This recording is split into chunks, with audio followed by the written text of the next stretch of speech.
السلام علیکم۔ اللہ کو اپنی خوشیاں بھی اسی طرح بتایا کریں جیسے اپنے دکھ بتاتے ہیں۔ صبر کے بعد انسان کی ملاقات احترام سے ہوتی ہے۔ جب انسان اللہ کے فیصلوں کا احترام کرتا ہے، جب انسان اللہ کی لکھی قسمت سے شکوہ کرنا چھوڑ دیتا ہے، اس کے ہر حکم پر سرخم کر لیتا ہے، جو چیز پسند نہیں اس کا احترام کرنا، جو پاس نہ رہ سکی کسی وجہ سے اس کی بھی عزت کرنا، جس نے الفاظ سے روح کے صبر کی دھجیاں اڑا دی اس کا بھی احترام کرنا۔ جو شخص احترام کرنا سیکھ لیتا ہے اس کی راہ میں دنیا کی کوئی چیز بھی رکاوٹ نہیں بن سکتی۔ اللہ تو ملتا ہی احترام سے ہے۔ اپنے نصیب سے گھبرانا کیسا، تمہارا نصیب تو اس نے لکھا ہے جو دلوں کا مالک ہے۔ کبھی کبھی انسان بہت بے بس ہو جاتا ہے، اسے چاہ کر بھی خاموش ہونا پڑتا ہے۔ وہ صبر اور استقامت سے معجزات کا انتظار کرتا ہے، نم آنکھوں سے اپنے رب کی نعمتوں کا طلبگار ہوتا ہے، اور پھر قرآن پاک فرماتا ہے جلدی آپ کا رب آپ کو اتنا دے گا کہ آپ خوش ہو جائیں گے۔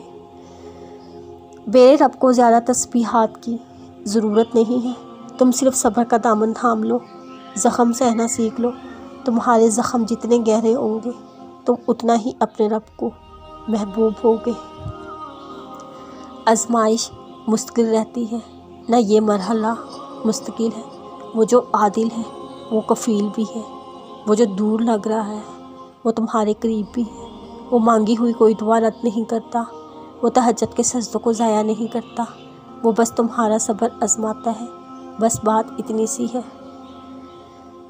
جس طوفان سے تم اندر ہی اندر لڑ رہے ہو یقین کرو یہ بھی تھم جائے گا۔ جس طرح طوفان کے بعد کوس قضا آتی ہے وہی کوس قضا تمہارے دل میں سکون بن کر اتر جائے گی، تمہیں سکون قلب حاصل ہوگا، تمہاری دعائیں قبول کر لی جائیں گی انشاءاللہ۔ اگر التجائے رد ہونی ہوتی اللہ کبھی نہ فرماتا مجھ سے مانگو میں عطا کروں گا۔ تمہاری زندگی کا اگلا باب دیکھنا کتنا حیرت انگیز ہونے والا ہے۔ تم بس اپنے رب پر اس کے مقرر ہوئے وقت کا انتظار کرو۔ ہو سکتا ہے تمہیں اللہ کی محبت کے لیے ٹوٹنا پڑے، ہو سکتا ہے تمہارا ٹوٹا ہی تمہیں تمہاری من پسند چیز تک لے جائے۔ جب تم اپنے ناممکن حالات میں بھی اللہ کا در نہیں چھوڑتے تب وہ تمہیں اپنے معجزات سے نوازتا ہے۔ اب اللہ تمہارے لیے کون لکھ رہا ہے، اب تمہیں تمہارے صبر کا انعام ملے گا انشاءاللہ۔ صبر تب تک کریں جب تک معجزات نہیں ہوتے۔